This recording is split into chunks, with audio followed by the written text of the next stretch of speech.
mother up. Get grimy and dirty. Straight street. How street you want us to get? You know how I like it, baby. No rules? Hell no, just do the damn thing. No rules. Let's do it!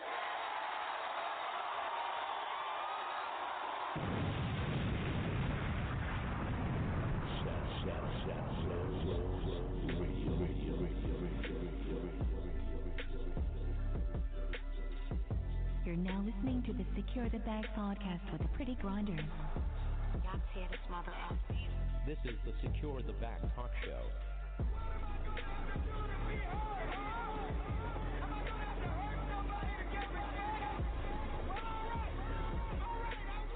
You're now listening to the Secure the Bag podcast with the Pretty Grinders.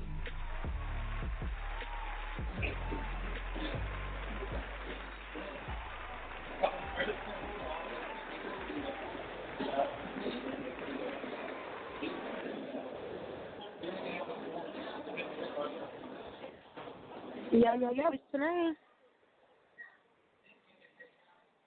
Yo, this is Real Ass Dutch. And we are here with you on location.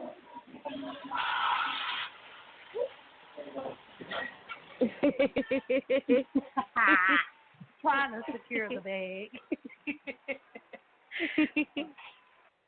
How y'all doing? I hope y'all doing well. Today we're going to probably do a little different introductory topic, and then we still going to tie it into getting the money.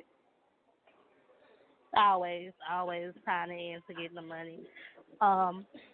First off, I want to send a huge heavenly shout out to my brother, Mike Real.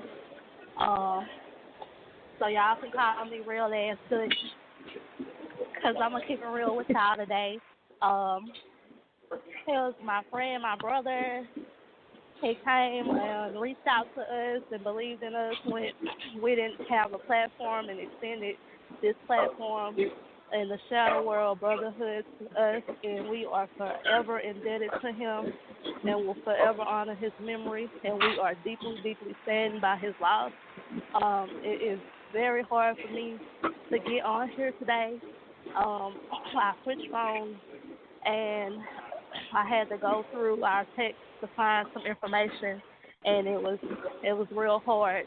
So in honor of that real legacy today, we're going to talk about being real in business, keeping your expectations to a realistic minimum. It's always good to exceed expectations, but don't present yourself in a manner that's unrealistic. And then we also want to talk about 10-year Becky and the slap on the wrist that she got for the crime that she committed. What you got to say about 10-year Becky and keeping it real tonight? First, I want to say rest in peace, Mike. Thank you for the opportunity. As Dutch said, we'll always keep his memory alive, and keep him vibrant. But 10-year Becky, I would have to say I'm disgusted about the whole situation. Number one, I'm disgusted by the remorse that was shown in the courtroom by the judge. I'm very disgusted. If you notice, she didn't even take out time to show that level of remorse for the victim's family. She didn't take out time to show that level of remorse for the victim's family, which she shared the same courtroom with in the time that she decided to treat 10-year Becky as if she was indeed the victim, and as if what she did was a mistake. This is the thing that I'm sick and tired of. I'm honestly sick and tired of the crime that is on black people that is affected, you know, by black people.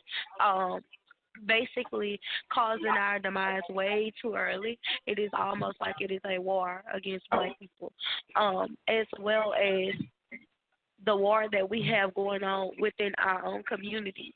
Now, here's the thing: there have been multiple media platforms showing what's been going on with R. Kelly. I saw nobody say forgive him, this and that, this and that, this and that. Everybody took to belittle him. Everybody took the opportunity. Huh? Lock him up and throw away the key. He ruined them girls' lives. You know what they said? Exactly. You know what I'm saying? Okay, this is the thing. Now, just because of what happened with Tanya and Becky doesn't mean that no, R. Kelly shouldn't be held accountable. But damn, what if forgiveness is with that? When he go home, he's not going to be able to go home to his brother.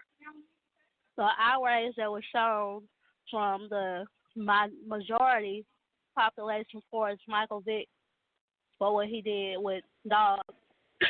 I know personally, as does Tanae, a gentleman that has received more years for killing a police dog than 10-year Becky did for breaking and entering into a man's apartment. She also tampered with evidence.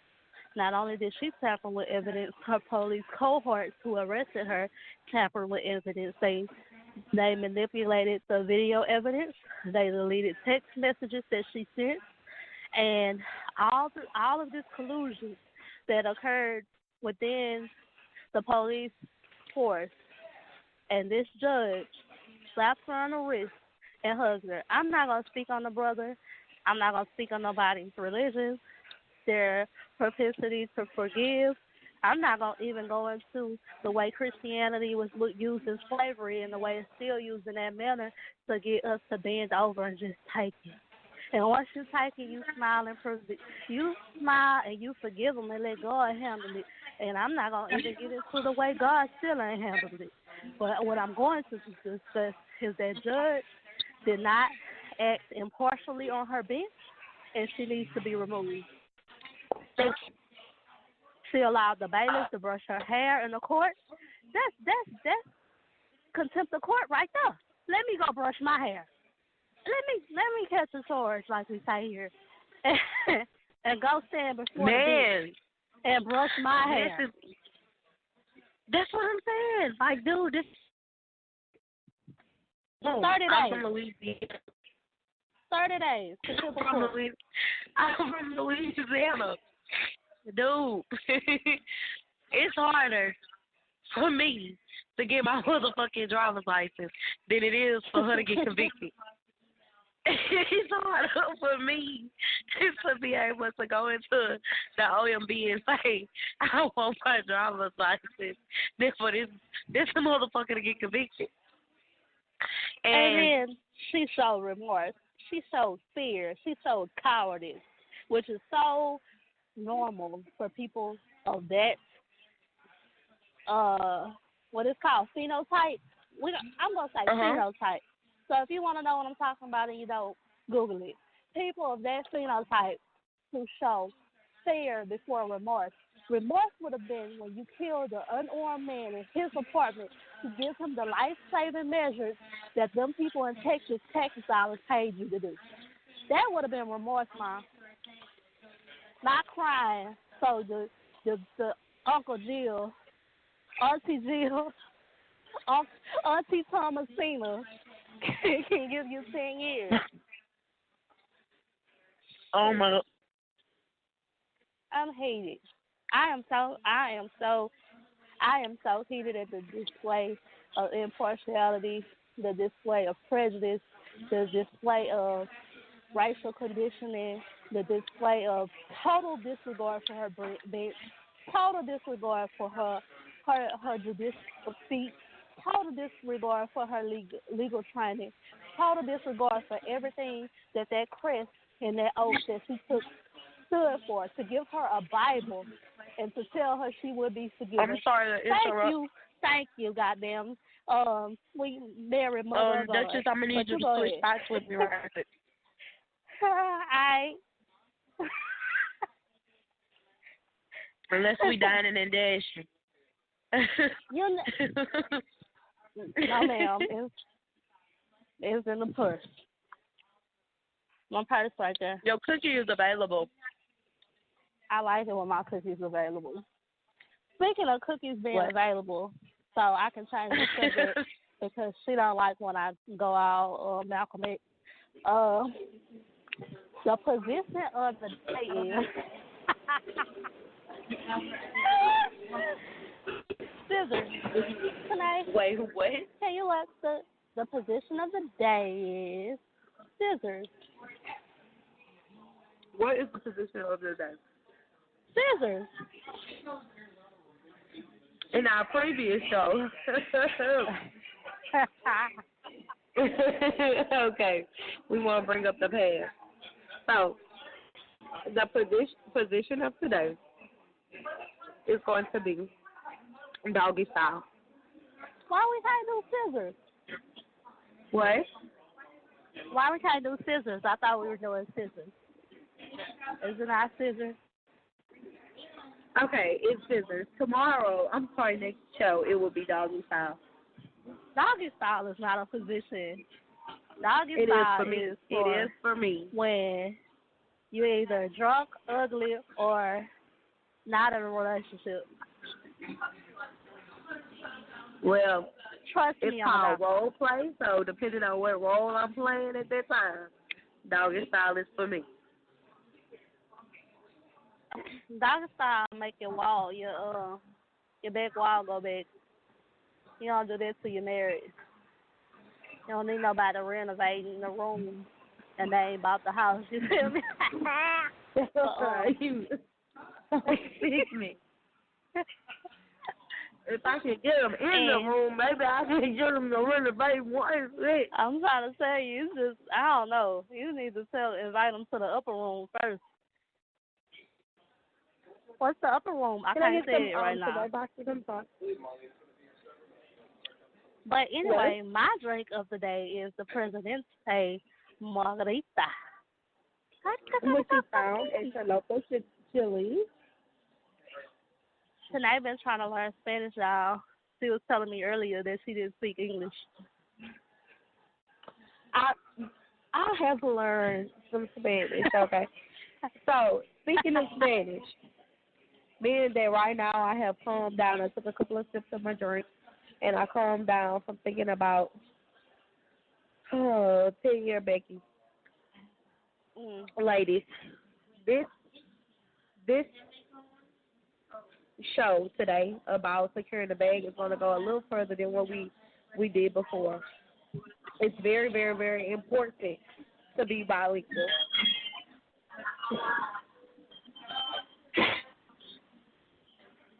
Why is it important to be bilingual?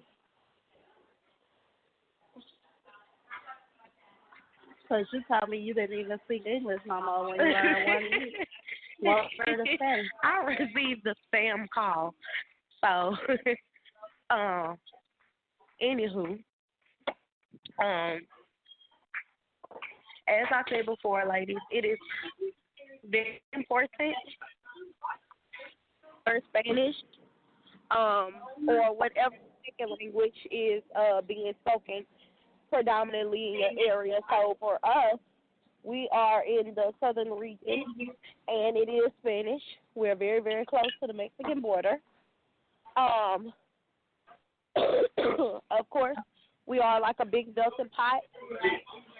So we do have people that are from El Salvador, people that are from Mexico, different people that speak Spanish, like different Hispanics.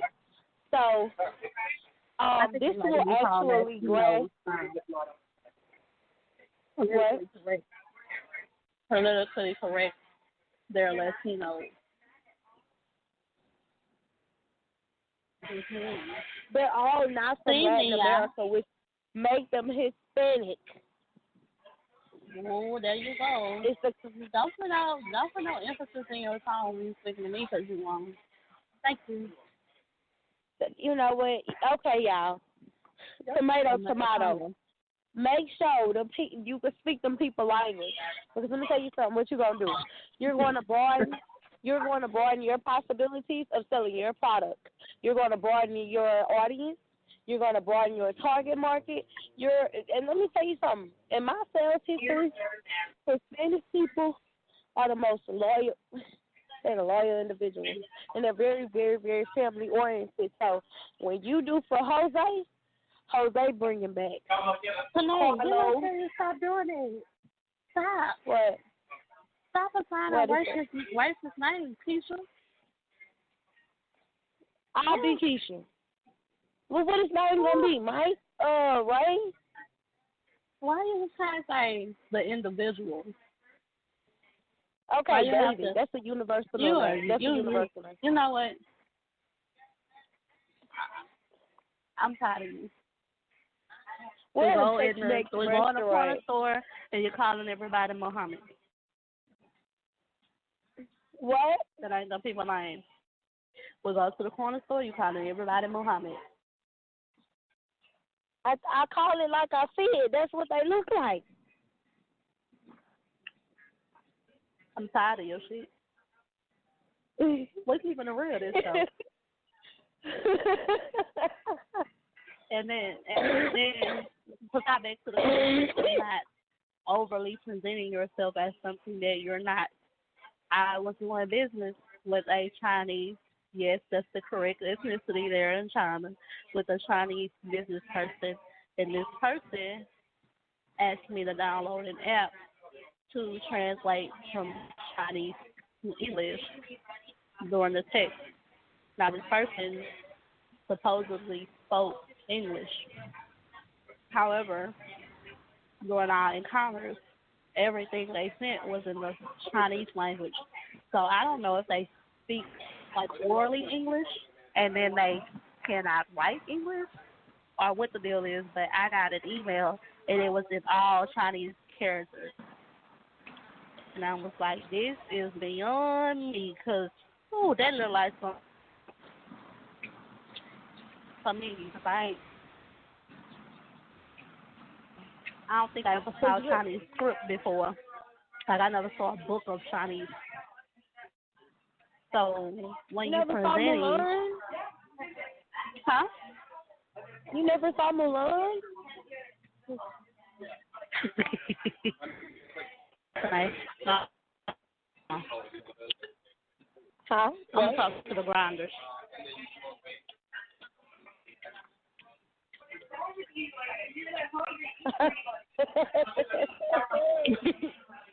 I don't have nothing to say. The Cowboys lost to the Saints. This is hard. That was real hard. Well, you know that game. I don't know. Being in Louisiana, that's just like a real sticky situation that I don't mind being covered in. Because here's the thing: the Saints fans that sounds like a double entendre.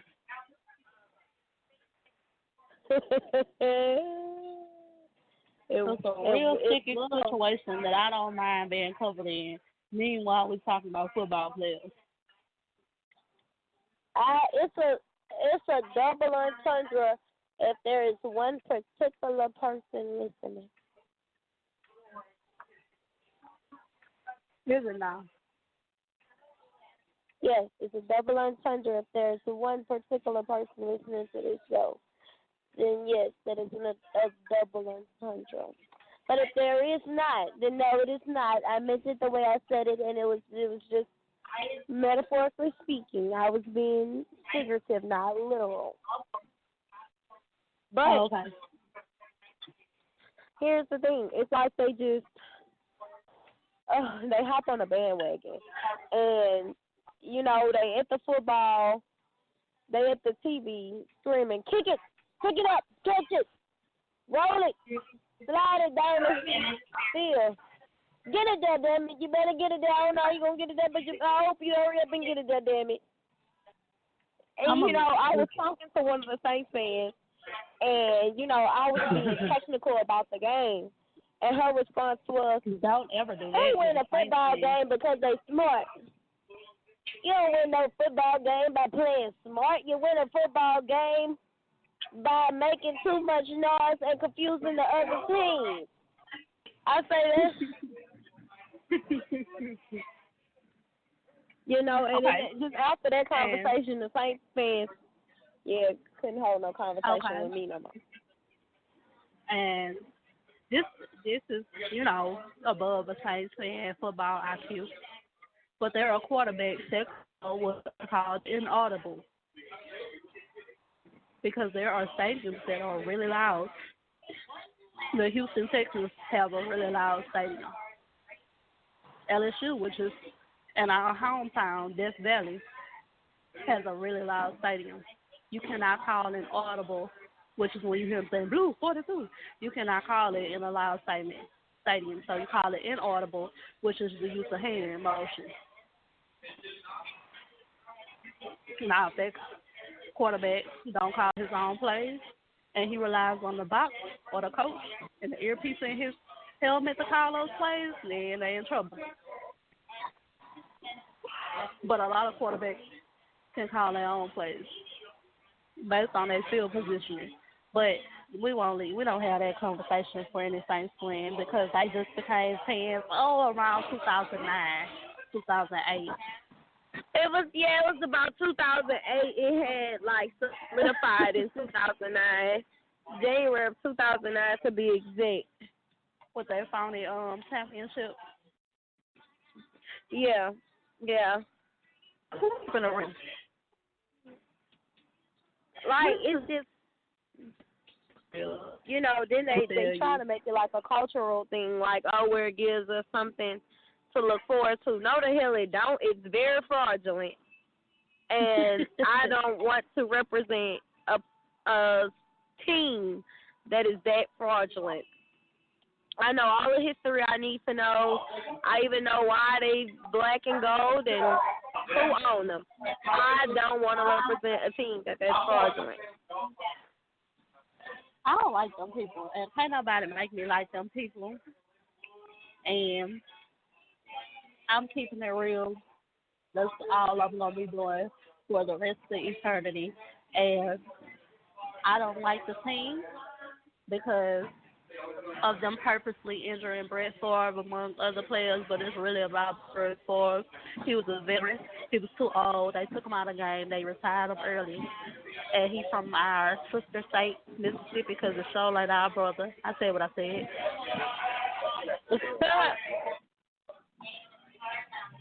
Thanks. That's crazy. Well, we are speaking in the northern area, so I will let you guys know I am a Pittsburgh Steelers fan. Woo! And the last Pittsburgh Steelers game that played was the Cincinnati Bengals. And we blew them out the water. Woo! It was like a real deal blowout. I ain't never seen that. I just say I'm gonna be mad tonight. 0-3.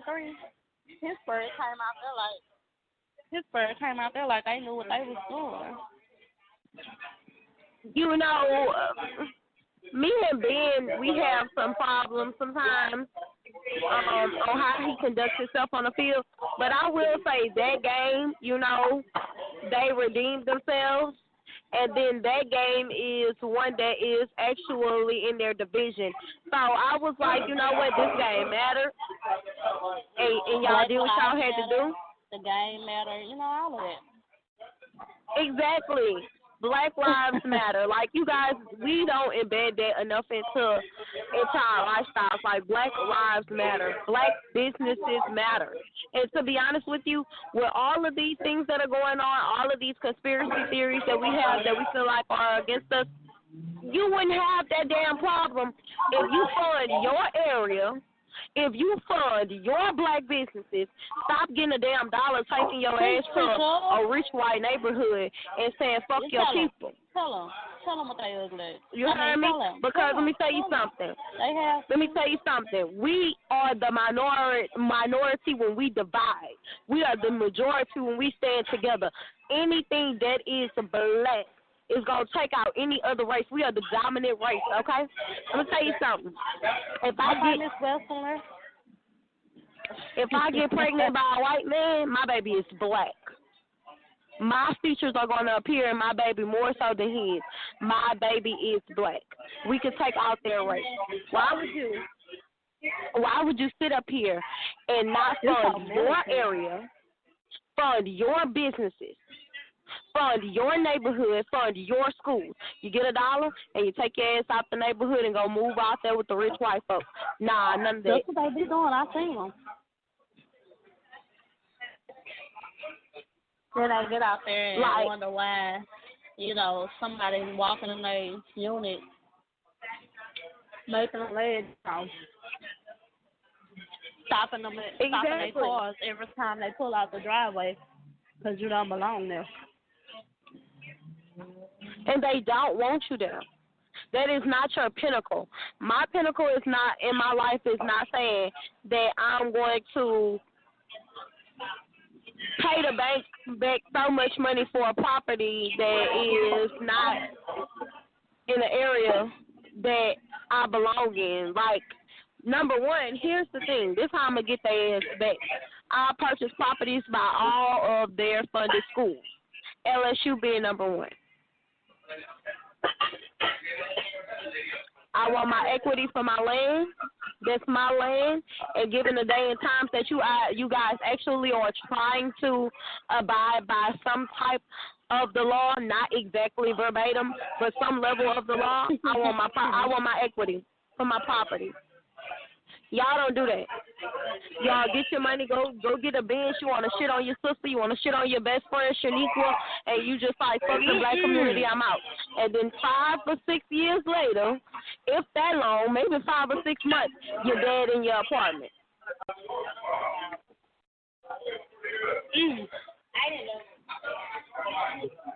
Or you something mysteriously happened to you. You mysteriously drowned when you were an excellent fucking swimmer. Ooh.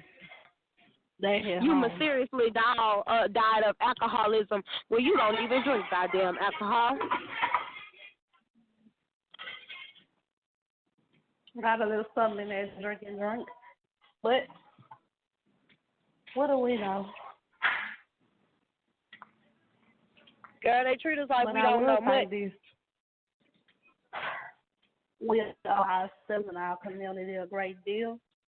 We owe our ancestors a great deal when it comes up to this upcoming voting season.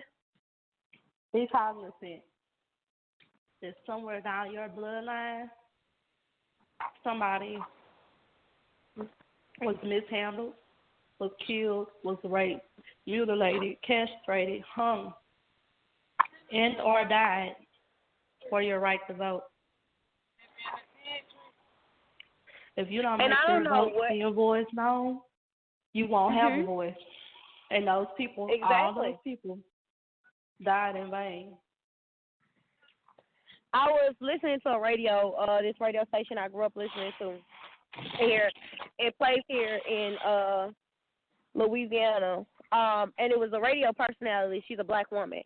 And they were discussing the situation with 10-year Becky. And she, irregardless. That show is syndicated. I know what you're talking about. Yeah, irregardless of how her co-host felt, she stood.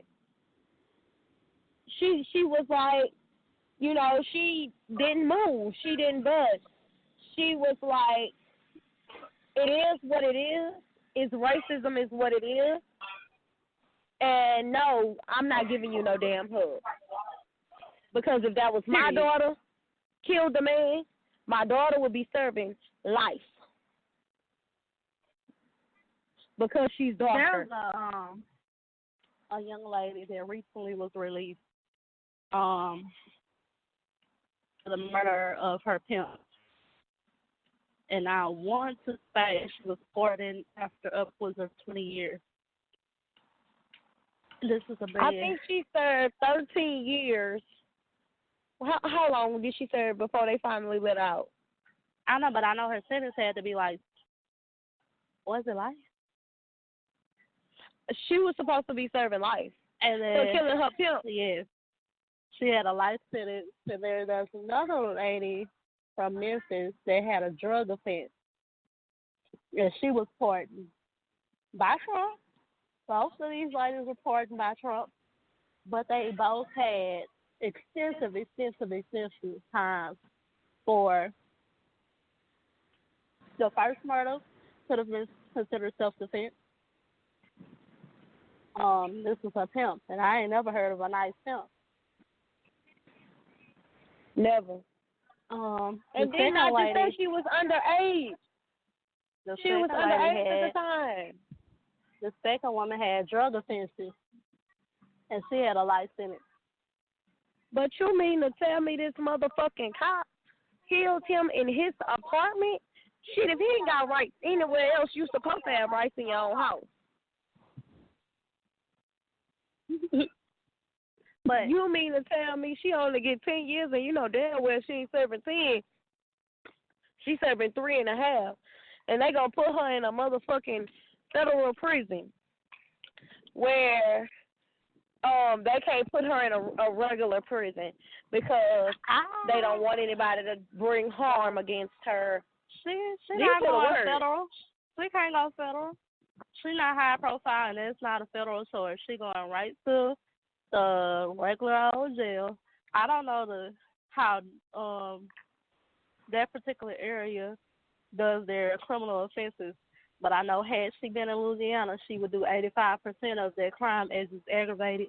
But again, I don't know how they do it there, but I know here, if you get you aggravated crime, murder, robbery, anything like that involves a human victim and is being aggravated, you do 85% of that time.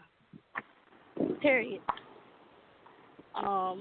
But above the slap on the wrist that she got and above the family forgiving her, I take issue in the person that wears the robe, the person that has authority.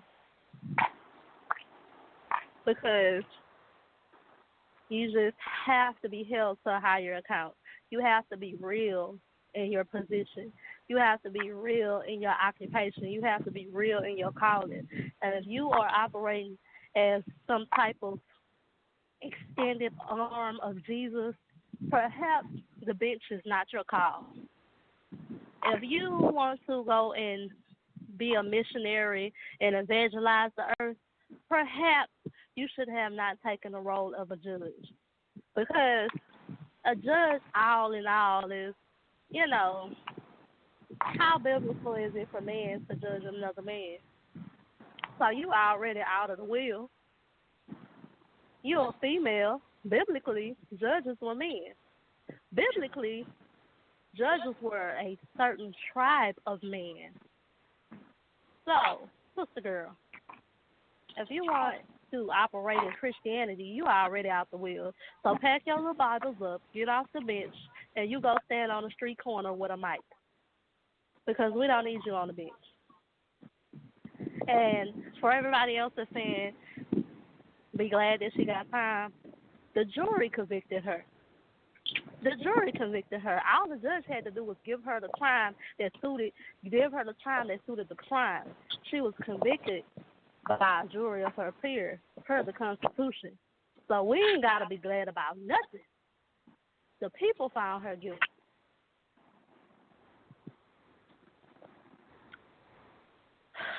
But us as people are just so ready to forgive. Y'all see where that got us. Fighting an uphill battle. We are the only race of people that has been marginalized, enslaved, abused, raped, built the country on our backs, then set us as third-class citizens and have not fought and received compensation. The Japanese were in, how long were they in those camps? Was it 18 months? Does the war even last 18 months? I don't think it was 18 months. Because during the time we had POWs in Japan, I don't think they were held that long. Who was the president at that time? FDR? Yeah, I think it was FDR. It was FDR at the time that was the presidency. So, the Japanese got reparations. For the, yeah, for the they time did, that and they were weren't there for 18 months. Oh, and how long slavery lasted? Goddamn, that was 400 years. Oh, but we was dancing and singing and forgiving, huh? Yeah, 400 years compared to what, about 10 months? Shit, I don't think it was no 18 months between the time he had bombed Hiroshima and Nagasaki and said, "Bring me my people back." So when they brought the people, you know they had to release the POWs from on this end.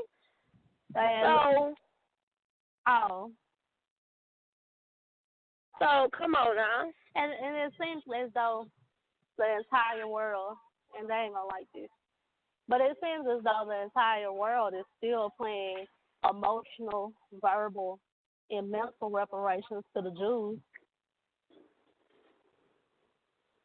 Can't say nothing about a Jew. You anti-Semitic. The Americas pays Israel, I heard, $3 million per year per person. Last I checked, America ain't did enough. But they pay them. Oh. This is my thing, though. This is my thing. My people, y'all the problem.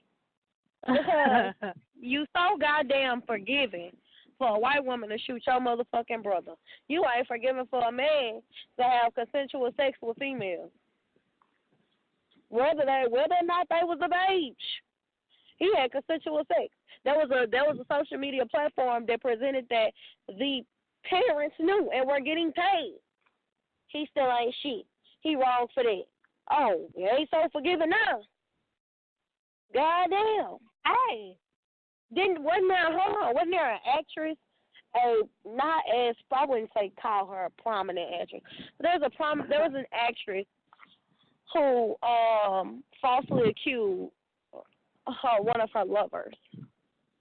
Shit, that year, they probably threw that lover's goddamn career through the mud that year for false accusations. Do you remember when Charlie Sheen came, I guess, to the media and admitted that he had AIDS? So you don't even remember. Oh. Charlie Sheen came and said he intentionally, knowingly spread AIDS. Ain't nobody mad at Charlie Sheen. Oh, shit, no. It's Charlie Sheen. That man ain't white, girl. Why would you be mad at that white man? Nah, what the... If it's he not get slave you mentality, if it's not slave mentality, if it's not a cultivated mindset based off the Willie Lynch theory that makes us so much more willing to forgive a little blonde hair white girl, what is it? This is my thing. Why are we so mad at Keisha? Why are we so mad at Keisha? Because she got 7 kids and 7 baby daddies and get welfare. Why we hate Keisha so much? Why we hate Ray Ray that's on a corner selling his dime bags and you buying them? But y'all hate Ray Ray. Get Ray Ray out the hood. He the problem. Guess what? Ray Ray making untaxed money. His motherfucking money ain't the problem as to why your money getting hit every month for taxes, fam. Yeah. Ray Ray ain't got shit to do with it. And Ray Ray is making untaxed money. Keisha and her section, they ain't taking no money out your $40,000 a year pocket. Girl, you can't pay the subsidized Keisha housing. Not you can't $40,000 annually. Not for no 40. The way them Section 8 houses look, not for no $40,000 annually. You can't. You not paying for Keisha $800 a month in food stamps. You can't buy $800 not with a no month in food. That's why you're mad. But you hate what looks like you. You hate to see you in another human being. You hate, and that's a projection of self-hate. And that's exactly why when we are entrepreneurs as black women or as black men, we don't get the business and success or the support the way we need from our own people, because it's always going to be a projection of self-hate. Tupac told you that. Shit, Nas told you that. What Nas say? They made us hate ourselves, and all that was Kanye West. Sorry, y'all. Kanye West told you they made us hate ourselves. And love our will. Love they will. That was the old Kanye. That was goddamn Kanye. Nas. That's right. That was the old Kanye. That new man named Kyle Kardashian. That new man named Kyle Kardashian. Yeah, you right. But Kanye West from Chicago, college dropout, he told you they made us hate ourselves and love they will. Now, Shorty calling what a baller said. I'm going to even go a step further and say, no, I believe. No, I'm not going to say I believe. Evidence shows that we don't love their wealth. We love what we're accustomed to. Nubia means black, not gold. Gold was found in Africa. Ethiopia is the cradle of all civilization. All wealth is held in Africa. We like what is in our DNA. We love what is ours. We've been wearing gold since the inception of time. I got gold since the inception of time. We are attracted to that because that's what we are. So and it complements us anybody very well. Tear us down because of who we are. I'm not going to let anybody tear us down because our desires are in us. It's innate. They have stolen and raped their continent dry. Then they sell us our own stuff back to us.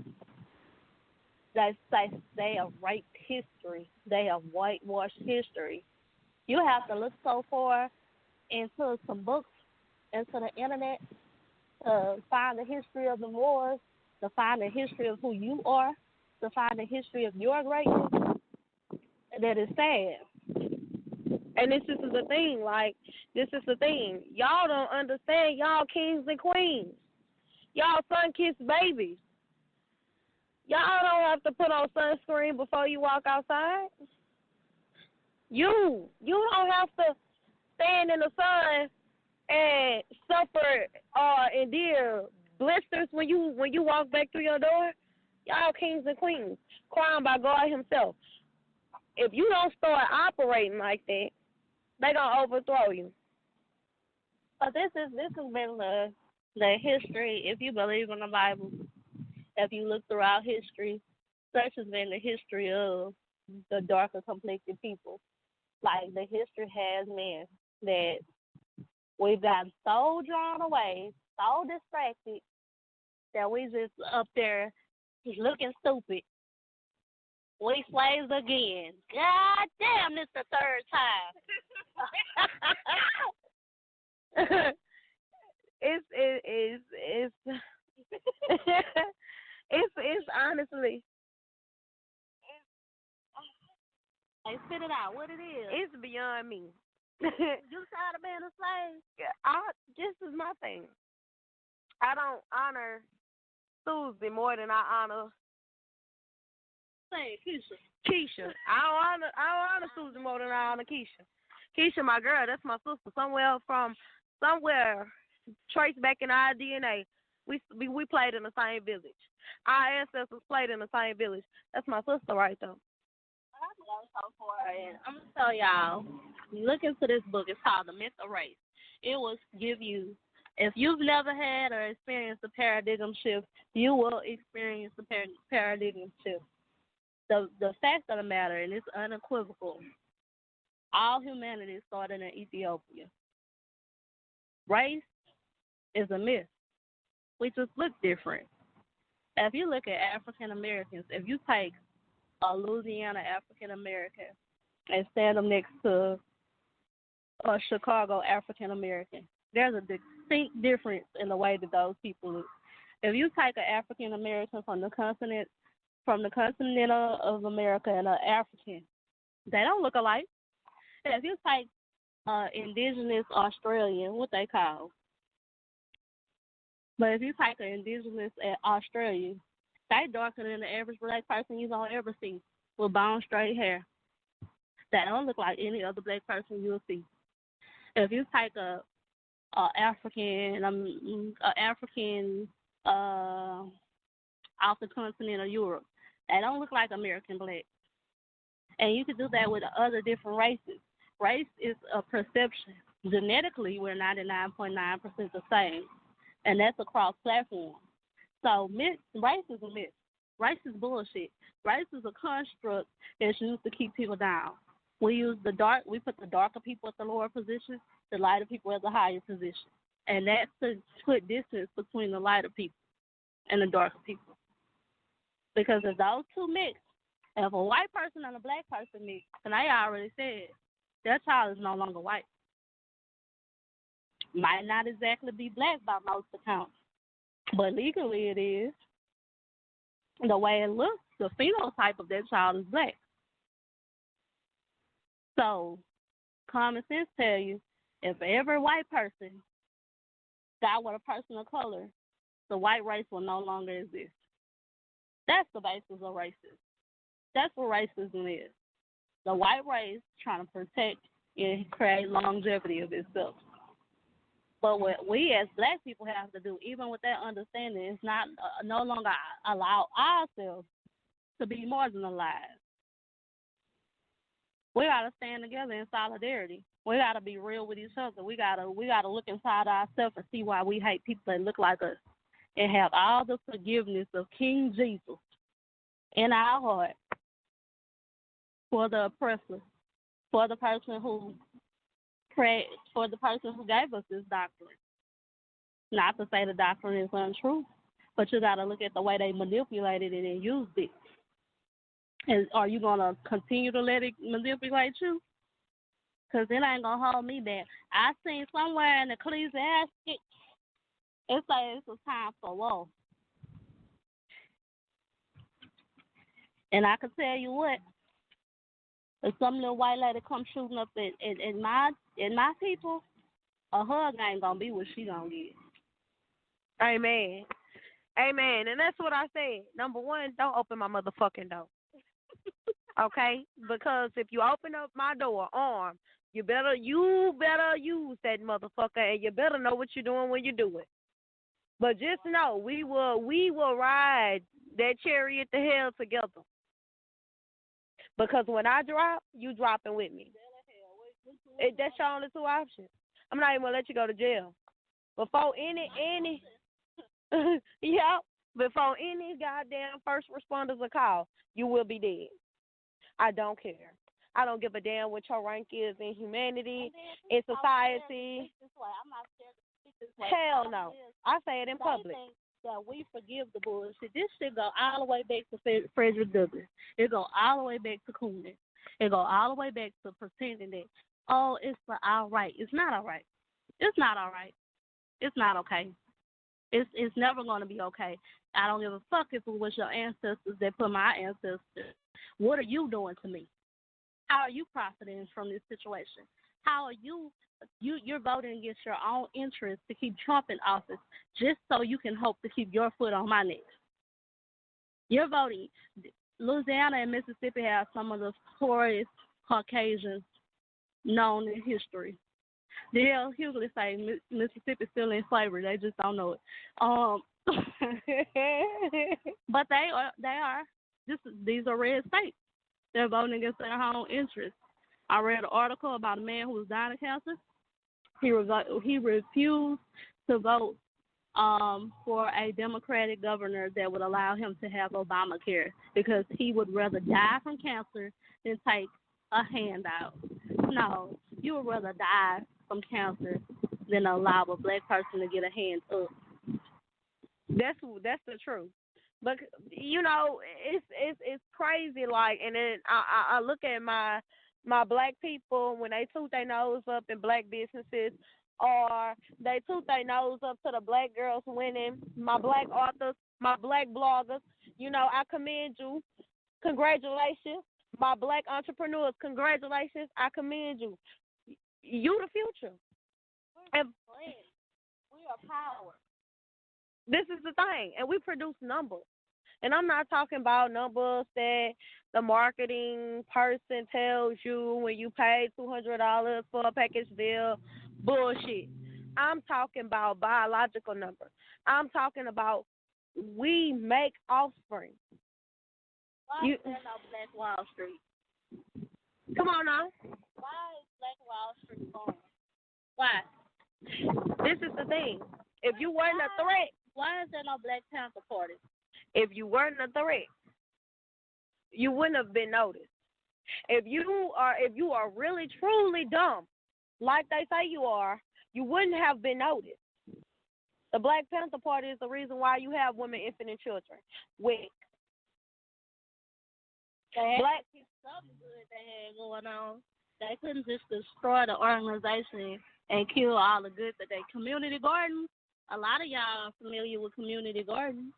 Yep. That concept came from the Black Panther Party, but there's no Black Panther Party. There's no Black Wall Street. There's everything that was from inception and birth that showcased the power that we had in numbers, the power that we had when we put enough of us, the talented tenth, as Du Bois said, enough of us together, was destroyed by the government. I'm gonna tell y'all something. I'm gonna keep it G, and after this, you know what I'm saying. I'm gonna let y'all get a little musical break after this. I'm gonna say one thing. Because we keep it so real, and because we don't want nothing but for you guys to have financial freedom, and at least have culture and be culturally educated, we probably won't produce the numbers like a lot of y'all shows that play Cardi B back-to-back on rotation. We probably won't produce the numbers. We probably won't produce the views or produce the audience that a lot of the people that y'all listen to on the radio that play Fat Joe, everybody that your favorite artist is, and whoever, back-to-back in rotation. I don't give a damn. Matter of fact, it is what it is at this point. But I'm still gonna say it, and it's still going to be said. You might not like what I say. You might not give me what you giving the next person who feeding you bullshit, but it's still gonna be said. And on that note, DJ, can we please get a musical break?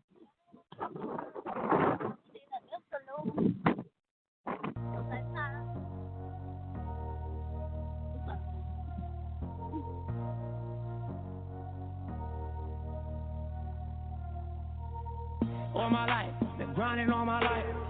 Sacrifice, hustle paid the price.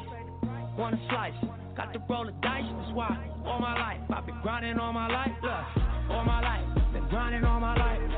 Sacrifice, hustle paid the price. Want a slice, got to roll the dice. That's why all my life, I've been grinding all my life. Look, I'm married to this game, that's who I made my wife. Said I die alone, I told that bitch she probably right. One thing that's for sure, not a stranger to this life. Got a safe that's full of Franklin and a shoulder full of stripe. I don't know a nigga like myself. I say self-made, meaning I design myself. County jail fade, you can pull my foul yourself. Spy raid, swallow rocks, I'm getting high myself. Nah, damn right I like the life I built. I'm from West Side 60, shit I might got killed. Standing so tall, they think I might got stills. Legendary baller like Mike, like Will. 96 Impala, thug life on wheels. Up against the wall, squabble at Fox Hill. Like a motherfucking boss, ask me how I feel. Successful street nigga touching them first meals.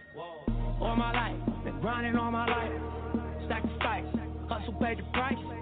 Want a slice, got to roll the dice. That's why all my life, I've been grinding all my life. Look, all my life, been grinding all my life.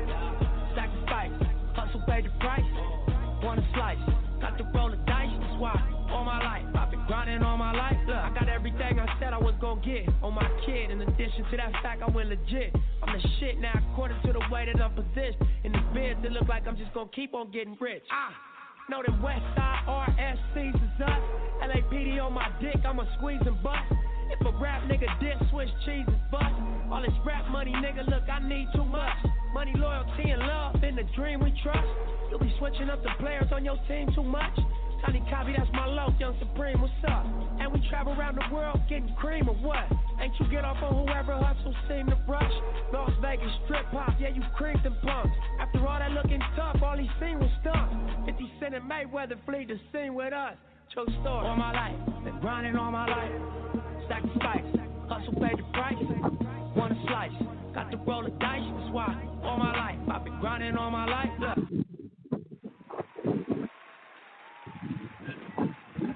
All right, guys, we are back. So this is the end. We are preparing to exit out. I do hope and pray that you guys take heed to what we are telling you. You know, better yourself, feed yourself more education, learn more languages, broaden your horizon mentally, you know, visually. Start taking mental breaks. Start going traveling. Go somewhere else. Go see about your heritage. Whatever you need to do to get you together and ignite the queen or the king in you, you get that done. Keep it real like Mike, y'all. Be real with yourself. Be real with people around you. Be real in your business. Be real in all your dealings. And guess what? People have two choices when you do that: take you or leave you. When you deal with people, you always want to present them with those two top choices: to take you or leave you. But you know one thing: when you're real, they know what you're capable of and incapable of. It's real hard to lie on a real motherfucker because they're gonna say, Tanae ain't do that, because that's not up to Tanae's character. Tanae is one way all the time. Tanae keep it solid. That's not of Dutch. Hello? Dutch don't move like that. Hello? Dutch keep it real. So with that being said, and in honor of our brother, we're gonna leave on that note. Keep it real like Mike. We love y'all. We'll talk to y'all next week. We out.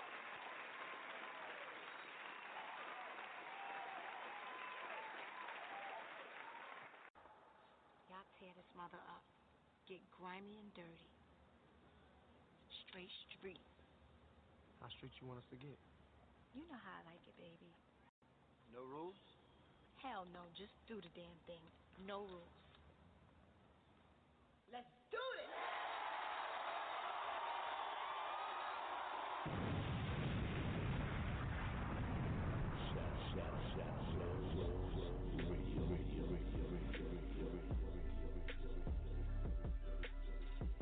You're now listening to the Secure the Bag podcast with the Pretty Grinders. Y'all tear this mother up. This is the Secure the Back talk show.